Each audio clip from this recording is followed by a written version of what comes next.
commence. Allez.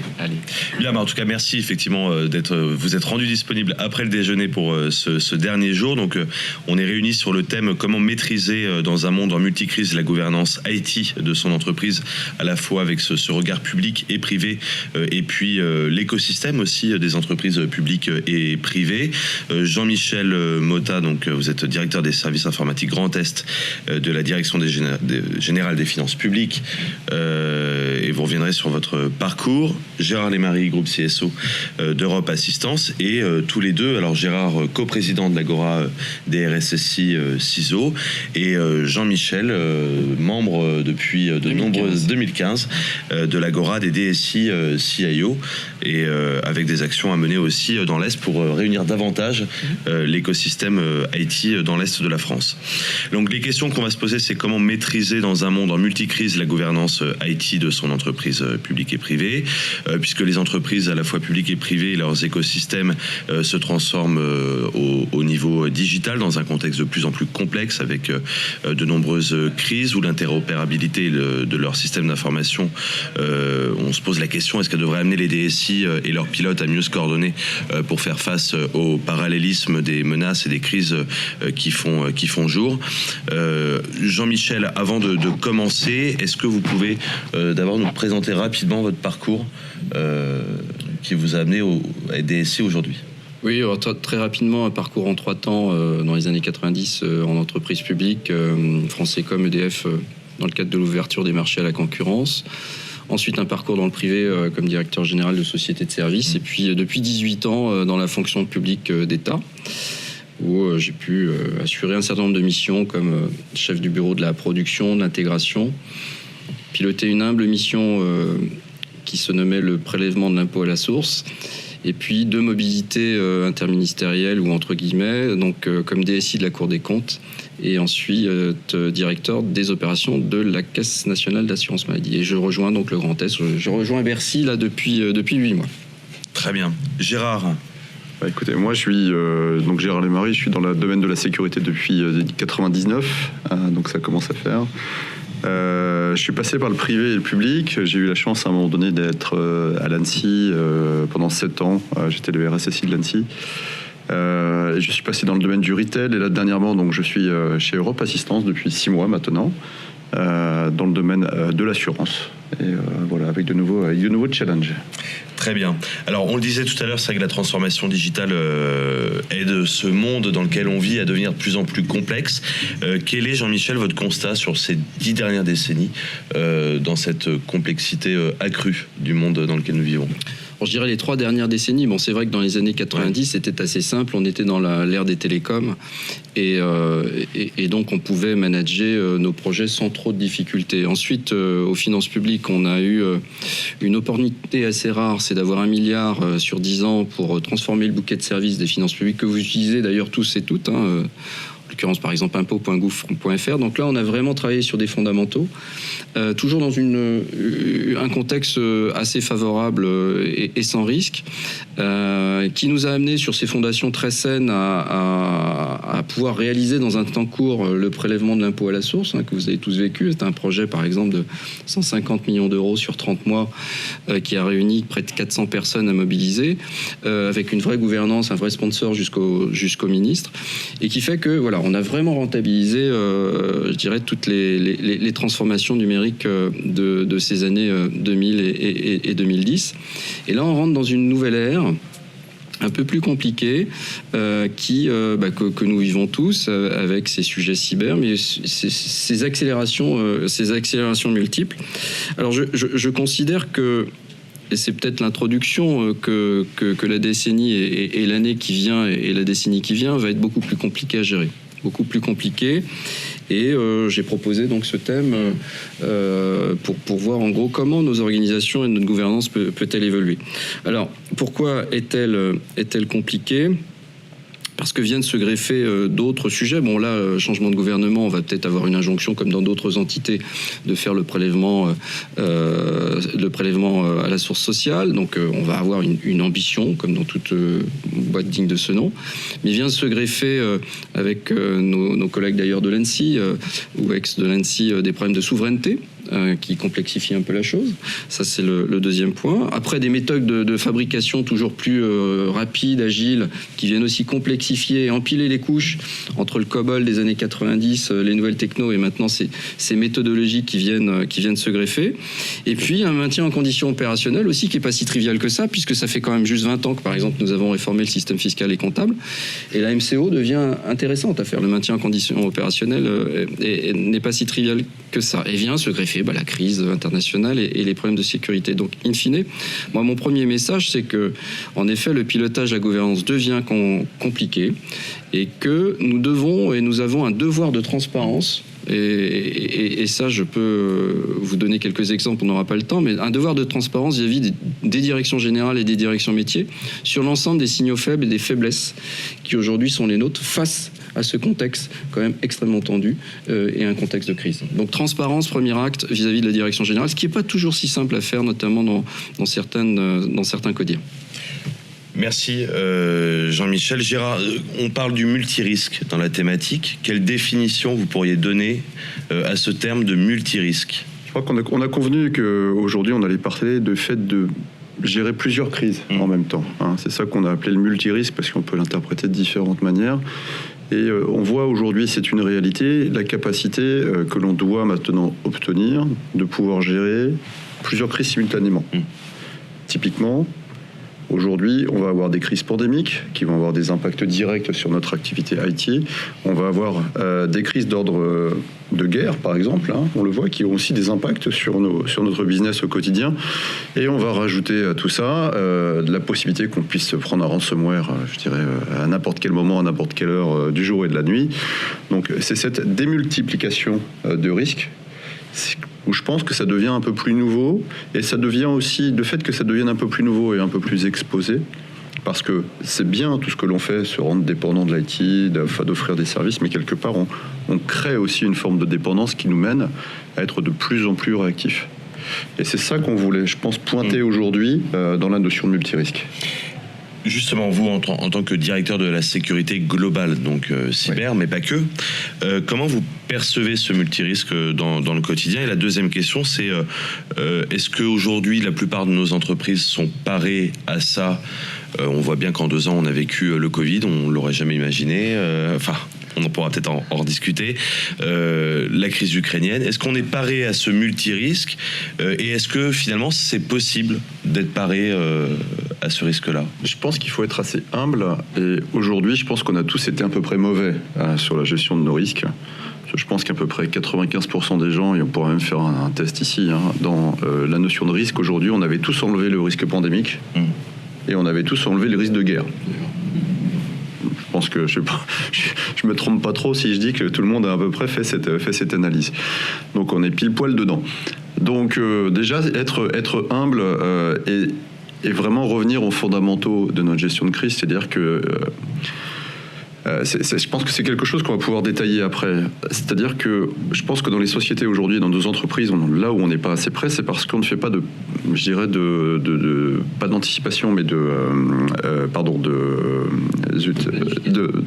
planification, d'anticipation, et aussi je perds le mot. Prospective. La prospective, voilà. On ne fait pas assez de prospective.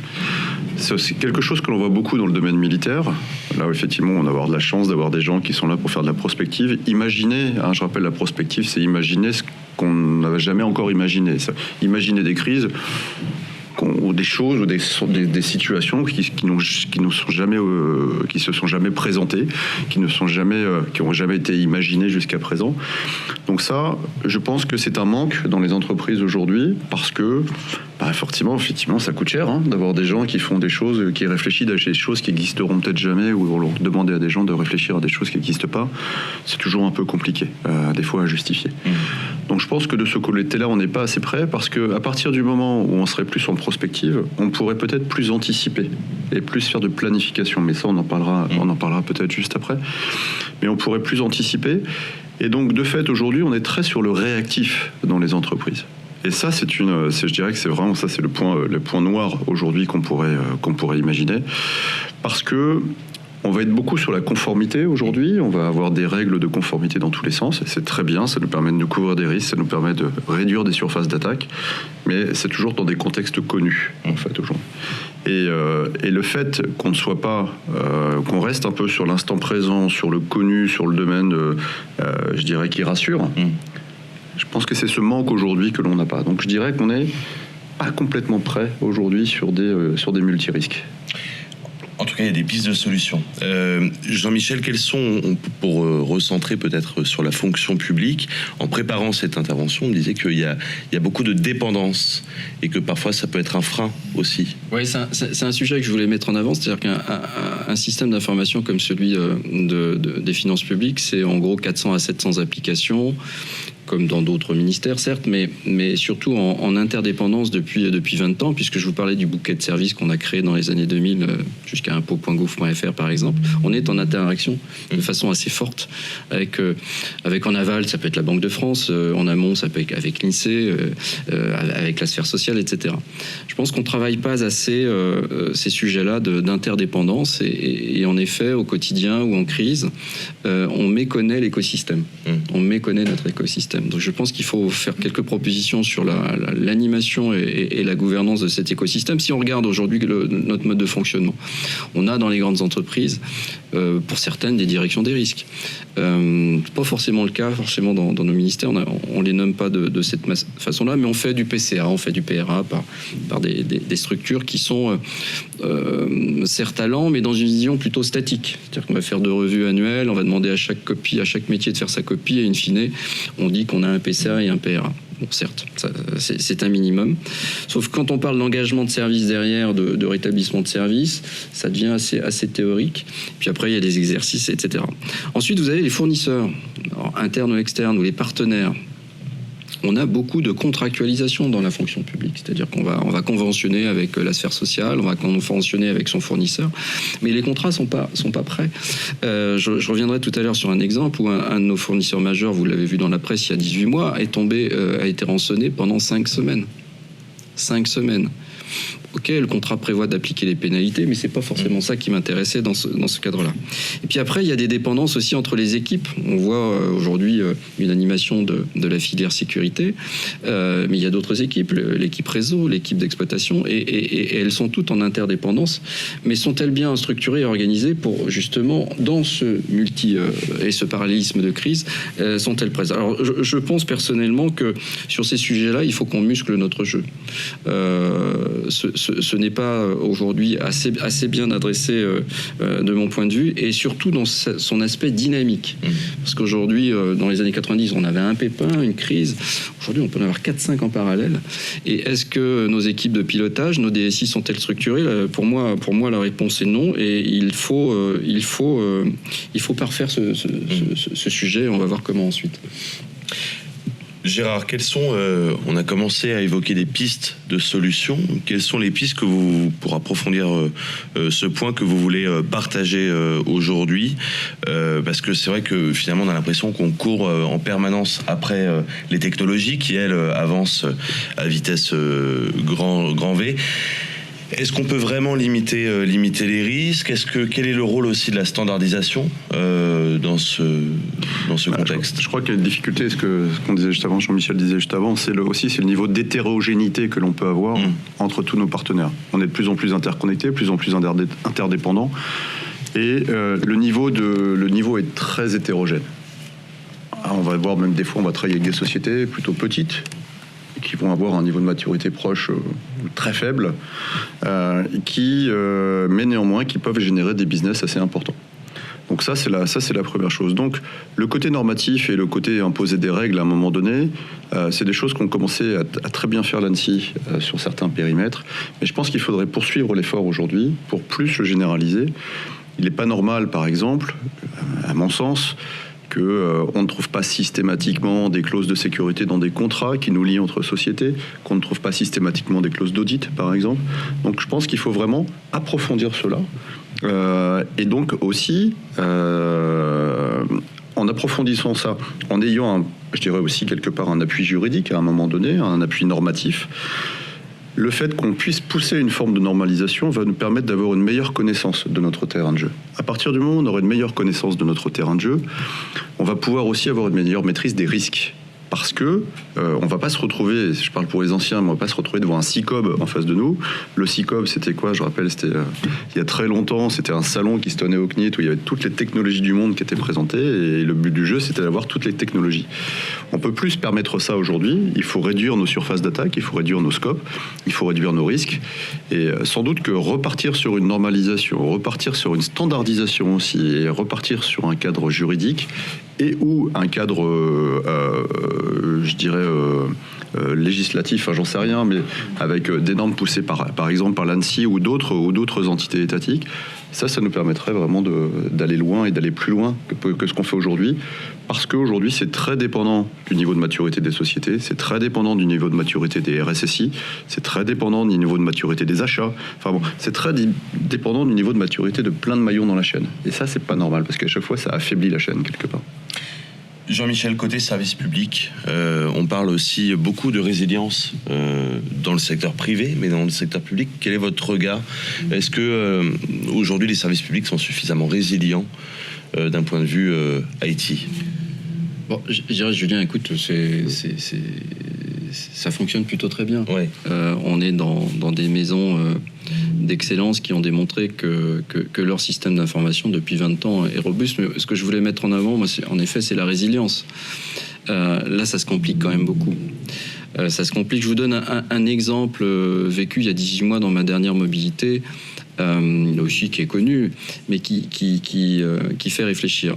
On a vécu en plein Covid, vous vous souvenez, une injonction de notre ministère de sortir l'application Vaxi-Covid de façon assez rapide. Souvenez-vous de l'épisode avec Morissette, qui était la seule vaccinée de France, et alors que nous avions quand même en Europe une progression beaucoup plus rapide. Donc il fallait sortir une application rapidement. Bon voilà, tout le monde a ce genre de choses. Mais en parallèle, on s'est retrouvé avec donc un contexte où notre fournisseur majeur, comme je le disais tout à l'heure, était rançonné sur un long cours.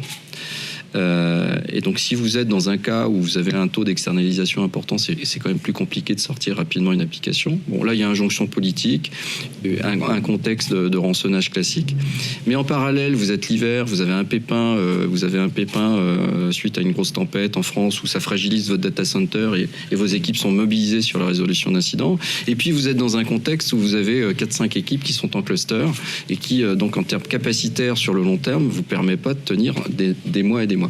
Donc ça, c'est ce qu'on vit aujourd'hui sur le terrain. C'est ce qu'on vit aujourd'hui sur le terrain, et donc ça mérite qu'on se pose la question. Donc je pense que la résilience aujourd'hui, pas forcément dans mon ministère, mais de façon large, et c'est le talon d'Achille de nos directions des systèmes d'information, sur lequel il faut absolument travailler. Et il faut le faire dans un contexte, comme je disais tout à l'heure, où on doit informer le directeur général de toutes ces complexités, mais pas seulement, aussi les métiers qui parfois sont un peu hors scope sur ces sujets-là, c'est-à-dire qu'ils ne connaissent pas forcément nos fragilités, nos faiblesses. Et donc je pense que si les plans d'activité, les feuilles de route étaient élaborés avec cette conscience de ces problématiques de résilience, je pense déjà qu'on fonctionnerait déjà un peu mieux. Mais en tous les cas, il faut absolument que le DSI, sa direction générale et ses directions métiers travaillent ces sujets de résilience, parce que le pire est devant nous. Mais aujourd'hui, donc, aucun couac dans la fonction publique pour répondre à ta question, mais ça reste fragile parce qu'il faut absolument professionnaliser un peu cette approche sur la résilience. Gérard, on a commencé à parler de la prospective, du rôle de la prospective. Moi, quand j'entends dire ça, je me dis, certes, j'en suis convaincu, parce qu'on a reçu Bertrand Boyer, qui est auteur de romans de science-fiction à l'Agora des DSI, à l'Agora des RSSI, donc on est convaincu de la place de la prospective. Mais pour les entreprises privées, est-ce qu'on peut justifier le fait d'avoir une équipe, alors peut-être pas comme chez les militaires où il y a 15 personnes qui peuvent s'en occuper, mais ne serait-ce que d'avoir 3 personnes dont le boulot est à temps complet d'imaginer, d'écrire des scénarios de ce qui pourrait se passer. Peut-être avant de répondre à ta question, je vais peut-être rajouter un petit point là, par rapport à ce qu'on disait juste avant. moi, je prêche un peu pour la création d'une sorte de poste dans les entreprises qui serait un Chief Backup Officer. Pourquoi un Chief Backup Officer ? Parce que on le sait aujourd'hui que le seul salut que l'on ait dans nos systèmes d'information, c'est le backup. Mais c'est pas le backup n'importe comment. C'est pas le backup. Je vais faire un backup sur le serveur que je protège. Ça sert à rien parce que le jour où le serveur est tombé, on n'a plus de backup, on n'a plus de production. Donc aujourd'hui, je pense que c'est un phénomène qui est quand même largement sous-estimé dans la résilience de nos systèmes d'information. Je pense au sens large. Il faut qu'on puisse avoir les moyens aussi technologiques, mais je pense qu'ils n'existent pas complètement, de tester des backups à chaud, de tester des choses comme ça. Et ça, aujourd'hui, ça augmentera fortement notre niveau de résilience. Mais il faut avoir cette prise de conscience et remettre le backup au centre des débats, mais le backup fait correctement. Pour en revenir à ta question sur la prospective, je pense que ça va un peu avec. Parce que quel que soit le scénario qui sera imaginé demain, à un moment donné, il y aura une perte de l'information, une perte du système d'information, il y aura une perte de quelque chose. Donc il faut être capable de remonter. Voilà pourquoi je voulais faire ce petit lien. Après, tout dépend du niveau d'explication que l'on va donner à une direction générale pour justifier le fait de faire de la prospective. Maintenant, sans pouvoir faire de la prospective, alors tout dépend de la taille de l'entreprise, il y a certains milieux bancaires le font, sans pouvoir, si on n'arrive pas à le justifier, je pense que c'est là où il faut être très actif dans les communautés de CISO, les communautés de CSO, etc., pour pouvoir justement avoir la meilleure compréhension possible des risques, essayer d'anticiper au maximum les choses qui arrivent, sans être avec un rôle de prospective, mais au moins avec un rôle d'anticipation, et d'être capable de mettre en place dans nos sociétés des solutions techniques qui répondent un peu à ce qui est en train de se dessiner. Mais c'est vrai que c'est quand même quelque part très RSSI dépendant, c'est très CISO dépendant, mais je pense que on n'a pas encore assez d'échanges entre nos sociétés, on n'a pas encore les moyens d'échanger suffisamment sur les risques, les menaces, les marqueurs, par exemple des marqueurs de sécurité. Aujourd'hui, c'est très difficile d'échanger ce genre d'informations-là. Ouais. À partir du moment où on n'échange pas ce genre d'informations-là, c'est difficile aussi d'anticiper, voire même de faire de la prospective correctement. Mais on y travaille. J'espère qu'il y a des gens qui y travaillent. À l'Agora RSSI, à l'Agora DSI. C'était pour la page de publicité. Jean-Michel, tu disais tout à l'heure que finalement, il y a peu d'échanges, en tout cas pas assez d'échanges dans le service public.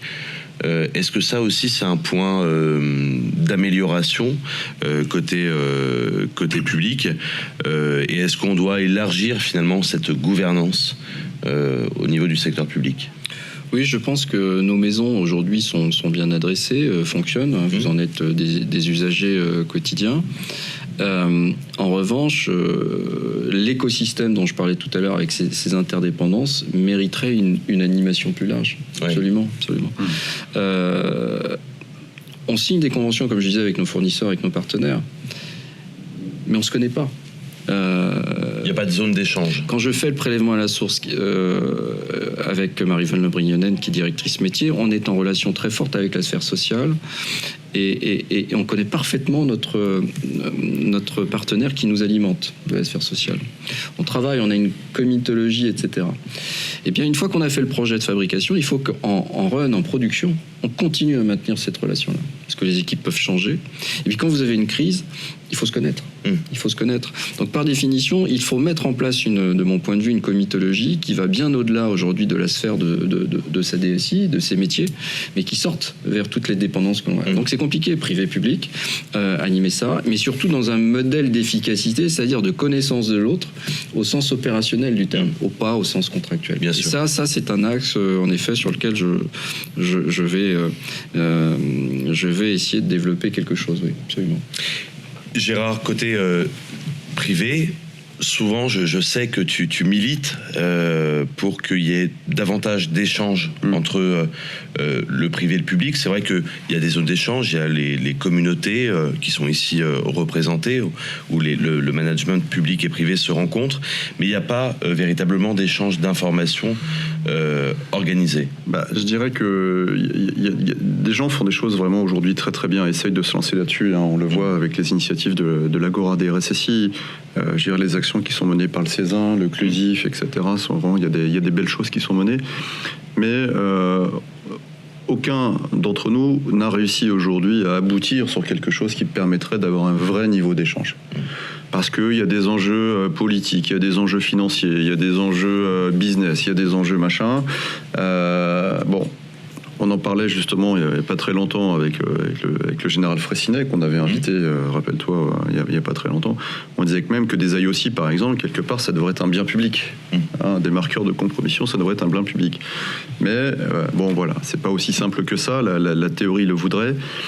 Donc il faut qu'on continue à travailler et à militer et à faire en sorte de trouver la bonne alchimie pour que toutes les sociétés puissent causer entre elles puissent échanger de manière confidentielle, mettre au pot, si on peut dire ça comme ça, mettre au pot des informations, et ça nous permettra de mieux communiquer, parce que in fine, on a tous les mêmes problèmes. Si vous faites 10 sociétés, vous allez avoir 10 fois les mêmes problèmes. Et sauf qu'il y a 10 solutions différentes, il y a 10 approches différentes, il y a 10 compréhensions du problème différentes, il y a 10 façons après de les résoudre. Et je pense que il y aurait un intérêt, je dirais, à mélanger tout ça, sans compromettre la vie et l'existence intrinsèque de cette société, le business intrinsèque de cette société. Mais dans la société, je dirais, avec un grand S, ça serait avec un bénéfice immédiat. Jean-Michel, pour clôturer cette table ronde sur l'échange secteur public, secteur privé, qu'on porte, nous, depuis plus de 10 ans, fermement, d'échanges entre les DSI du secteur privé et du secteur public, parce qu'on a toujours considéré qu'ils avaient des choses à se dire, et c'est pareil aussi pour la partie Agora RSSI, qui est plus récente chez nous depuis 2 ans. Je dirais que le fait qu'on se retrouve tous ensemble, public aussi, nous fait prendre confiance que certaines méthodologies peuvent être appliquées d'un côté ou de l'autre. Moi, je voulais en mettre une en avant par rapport à tout ce qu'on a évoqué précédemment, c'est-à-dire la complexité de nos entités, avec des centaines d'applications, des milliers de personnes dans une DSI, avec des dépendances internes-externes. Moi, je pense qu'il y a un modèle qui m'intéresse, puisque en tant qu'officier de réserve ou d'autres dans la salle, puisqu'il y a des militaires dans la salle, je pense qu'il y a un modèle organisationnel qui pourrait être décliné, que j'ai commencé à décliner dans une des sphères. C'est le modèle d'état-major. L'état-major, c'est quoi autour du chef des armées? C'est une entité qu'on appelle le centre de planification et de conduite des opérations, qui réunit en gros toutes les spécialités du monde militaire.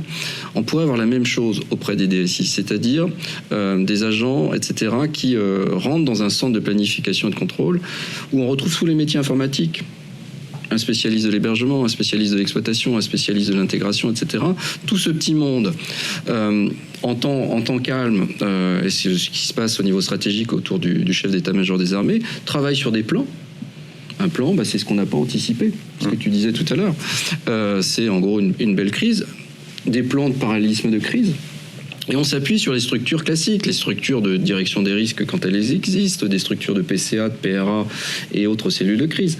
Mais cet état-major auprès du DSI serait en anticipation, en planification, et quand ça chauffe, soit au quotidien de façon moyenne ou de façon grave, passe en conduite, c'est-à-dire vont conduire les opérations. Et comment on arme ça dans nos états-majors? Il y a une méthode otanienne qui était assez connue, elle peut être un peu en vogue en ce moment, mais sur le fond, en fait, on peut armer en ponctionnant tout simplement et en faisant tourner ses effectifs dans cet état-major, donc d'ailleurs ça valorise les collaborateurs, etc. Ça permet de donner du dynamisme à la chose et de ne pas être dans une proposition statique. Donc oui, moi ce que je préconise, j'ai initié ça dans ma précédente mobilité, j'espère qu'on va pouvoir le faire dans d'autres structures d'ampleur. Après, il faut adapter le modèle sur les petites structures et entreprises. Mais je pense qu'aujourd'hui, en effet, il faut qu'on change notre modèle organisationnel dans les DSI qui sont plutôt sur 2 pattes, la fabrication d'un côté et l'exploitation de l'autre, en mettant du sens, du dynamisme par ces centres de planification et qui fonctionnent extrêmement bien dans le monde militaire. Merci beaucoup Jean-Michel Motta. Je rappelle que tu es directeur des services informatiques Grand Est de la Direction Générale des Finances Publiques. Et merci Gérard Lemarie. Je rappelle que tu es groupe CSO d'Europe Assistance et donc sur ce thème, comment maîtriser dans un monde multicrise la gouvernance IT de son entreprise publique et privée et celle de son écosystème. Merci à tous les deux. Merci de nous avoir écoutés. Est-ce qu'il nous reste un quart d'heure pour échanger? Est-ce qu'il y a des remarques ou des questions par rapport à ce qui a été dit ou des compléments d'information aussi? ou vous pouvez être d'accord ou pas. Nous avons un gendarme dans la salle, donc son point de vue m'intéresse. Non, mais je vous rejoins tout à fait dans la vision de la constitution d'un état-major ou de volonté de brasser un petit peu les savoir-faire. Je pense que le Code Cybergend le fait à sa mesure au travers de la réserve citoyenne, la réserve opérationnelle qui permet de s'appuyer sur les ressources du privé et le savoir-faire de manière ponctuelle et très opérationnelle. Ça permet aussi d'être de l'autre côté du rideau à certains moments. Et j'espère que d'autres institutions de la République vont le faire aussi, enfin, d'autres pendant d'institutions, de la police. Il y a également un dispositif cyber qui n'est pas à négliger. Le SDLC, l'OCLC, voilà, ça serait bien que ça prenne un peu plus. Et puis que les mobilités ou les partages de ressources entre entreprises, même si c'est un peu plus compliqué parce que les talents se chassent de part et d'autre, pourraient également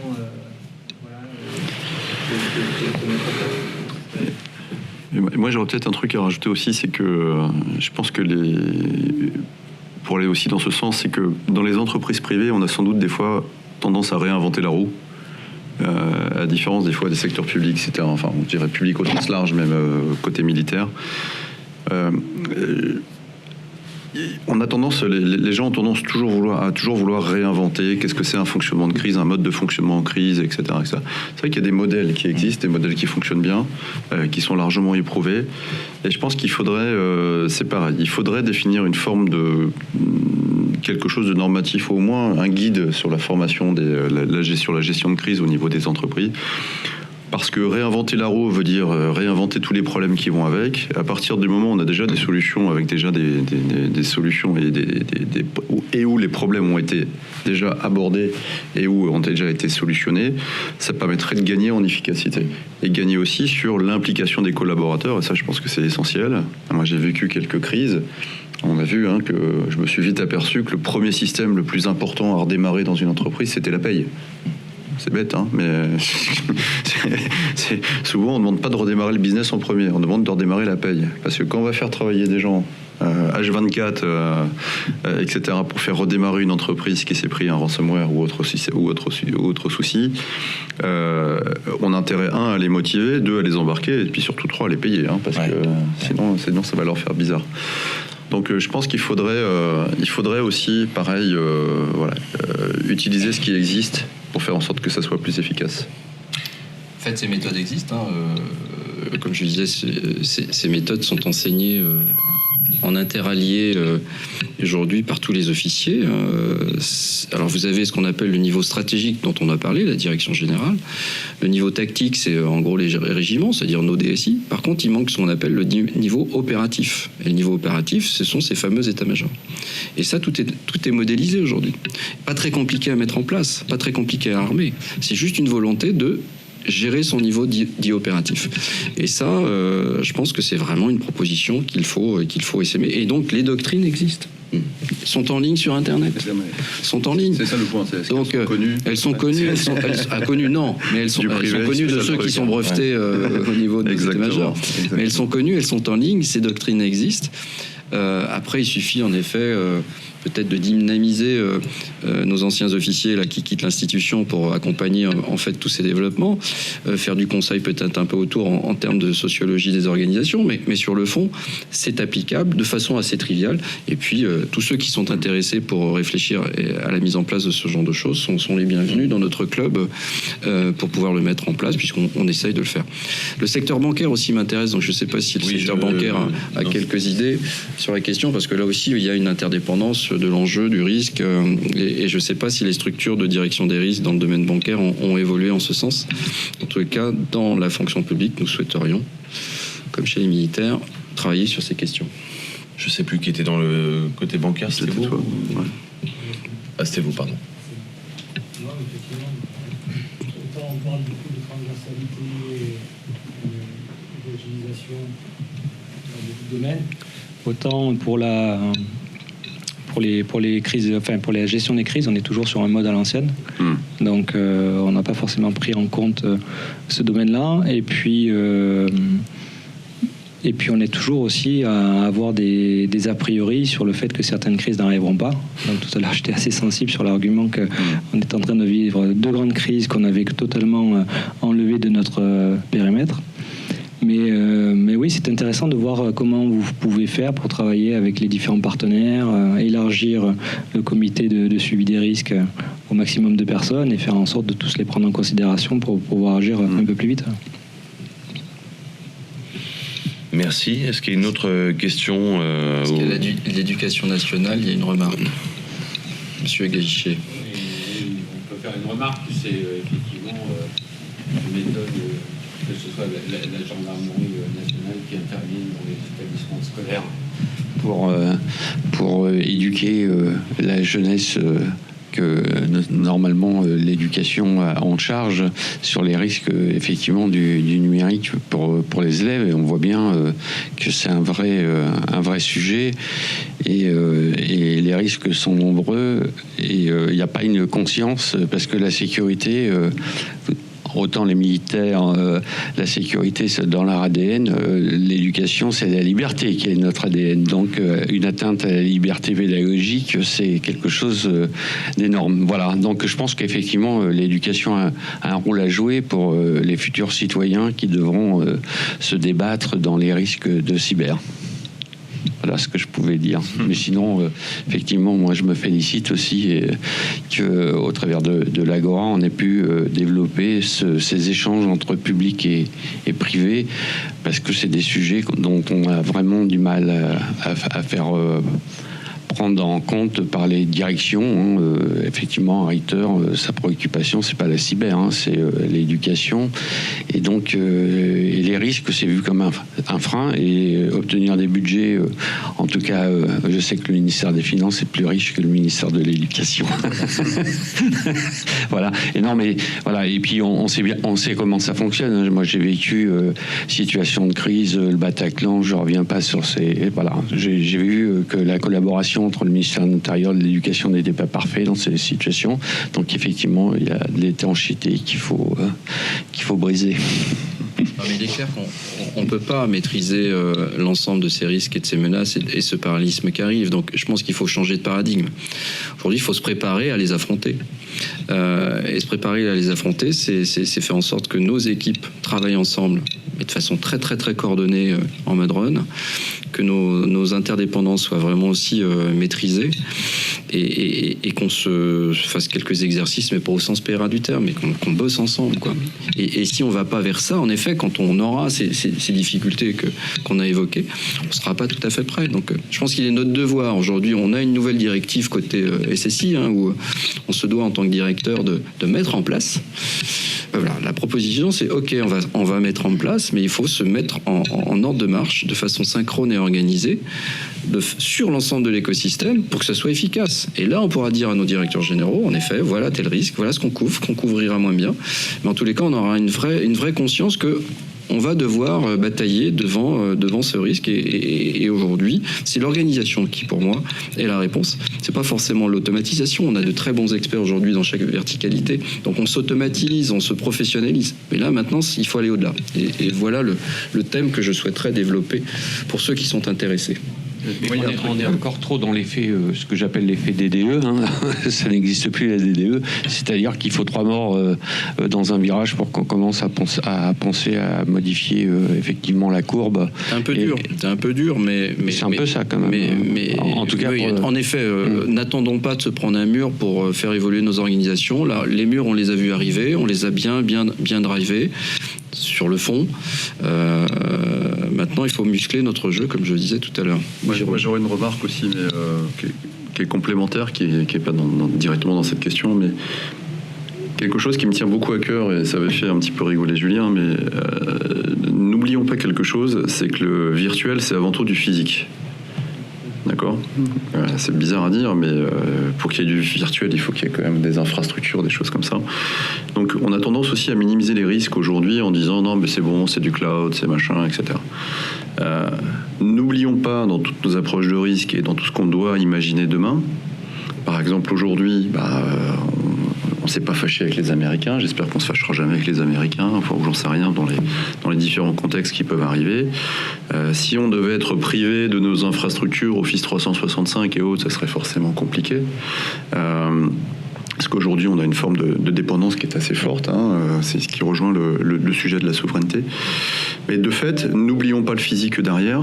Parce que si demain on devait avoir à redémarrer des infrastructures dans des contextes un peu compliqués, des contextes internationaux un peu compliqués, on serait peut-être obligé de revenir à des basiques. Et le basique, ce ne serait pas forcément du cloud, par exemple. Mais bon, voilà, il y a plein de réflexions comme ça. Il y a plein de choses qu'il ne faut pas oublier sur notre gestion de risque. Et c'est pas parce que c'est virtuel que c'est forcément bien. Attention à ça. Mais pour répondre à Jean-Michel, moi, on a vécu une crise, le Covid. On a vu ce que c'était le confinement, l'enseignement à distance, le télétravail, etc. C'est une opportunité. On s'aperçoit aujourd'hui qu'on peut effectivement mieux travailler avec des collaborateurs qui restent chez eux, puisqu'on leur apporte une certaine forme de confort et nous le rendent au centuple. Voilà. Sauf que tu vois bien, là, la crise commence à s'éloigner, qu'il y a une forme de retour à la tradition, à vouloir faire en sorte qu'on soit en physique avec le chef qui fait des réunions qui ne servent pas toujours à quelque chose pour montrer qu'il est chef, alors que normalement le management, il aurait dû évoluer. Et c'est pour ça que quand tu... Tout à fait raison. C'est qu'aujourd'hui, l'effet crise est dangereux. Pourquoi ? Parce qu'en fait, on a dompté cette crise quelque part. On s'est suréquipé, on a acheté en milliers de postes de travail, et puis on a réussi. Et il ne faut surtout pas donner aux directeurs généraux l'impression que voilà, on va faire face à tout ce qui va se passer à partir de maintenant. Ce n'est pas vrai. Ce n'est pas vrai. Donc là, il faut remettre vraiment le discours auprès du directeur général en disant oui, on a telle faiblesse, voilà ce qui va se passer, voilà, tiens, dans tel cas, ce qui pourrait se produire, qu'il ait conscience de ça. Mais surtout, il faut sortir de cet angélisme post-Covid qui, ok, on a vécu cette crise et donc on fera face à toutes les autres. Non, c'est pas tout à fait prêt. Les militaires le savent bien. L'ennemi parfois change d'avis, change son plan, et donc il faut préparer ces plans-là. Et voilà tout l'esprit de ce qu'on voulait vous dire aujourd'hui. Merci à tous les deux, merci à tous de nous avoir écoutés avant de prendre votre vol pour regagner les villes respectives. Merci à tous, et puis n'hésitez pas, ce sera un plaisir d'échanger avec ceux qu'on ne connaît pas encore au sujet de l'Agora des DSI, de l'Agora des RSSI. Voilà, très bonne journée, merci. Bonne fin de journée.